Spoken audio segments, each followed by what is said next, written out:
this video, we're going to be going through Bellringer 27, which is basically how we can end up finding, given this CSV, which contains player score data for certain rounds, basically what they ended up scoring in a video game. What we want to do is we want to find for each player the total amount of points that they have actually scored. So let's go ahead and begin. This one is a pretty quick one here, but we're going to go ahead and begin by importing Pandas as PD. And what we're going to do here first is we're going to create our data frame. So df equals, and then we're going to pd.read CSV.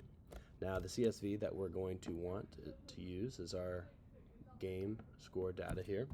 And so we're going to go ahead and click copy relative path. That's what I'm going to use for this.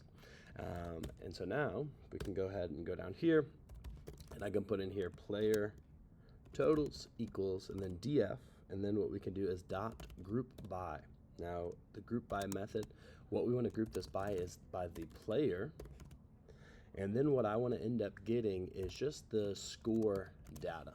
And so if we look at this, we can see score is the column that we want to call here. So we're going to group this by the player, and we're going to get their score, and then what we're going to do is we're going to sum that score. And so now what I can end up doing here is print player totals. And so now Control S, we can save that. And so now you can see that we've got for the players, each player and their total score that they ended up receiving.